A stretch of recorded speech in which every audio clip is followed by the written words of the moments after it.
Let's talk about ors and es. In real estate language, in real estate vernacular, the ors give and the es receive. The ors give and the es receive.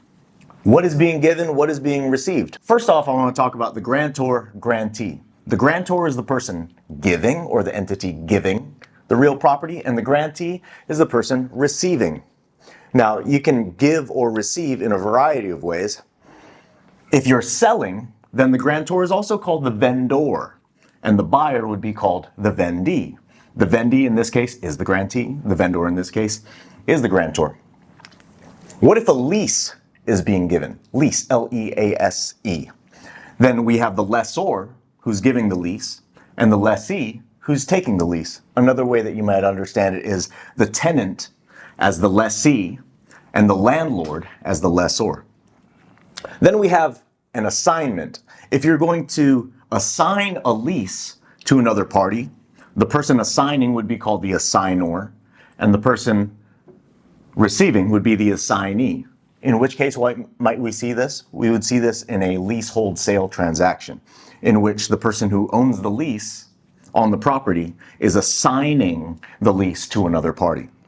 Next, we have the most misunderstood word in all of real estate test taking, which is mortgagor and mortgagee. And in order to understand who the mortgagor and the mortgagee is, we need to understand what a mortgage is first. A mortgage is not a loan.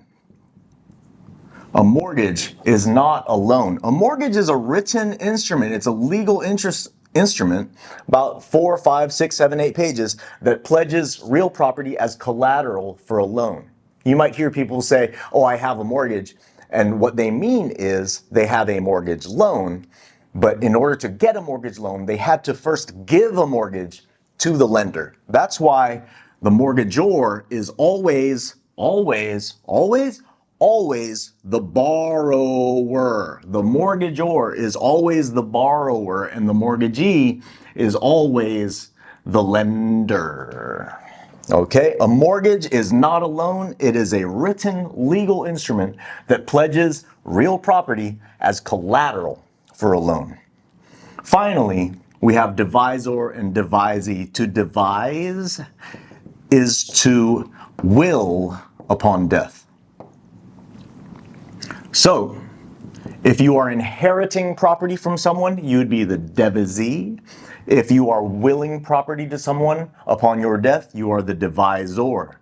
In that case, the devisor would again be the grantor, and the devisee would again be the grantee. So here are 6 sets of ors and es that I wanted to go over with you. And if you understand this, what I just showed you, you're probably going to get at least 10% of the questions right on the real estate license exam.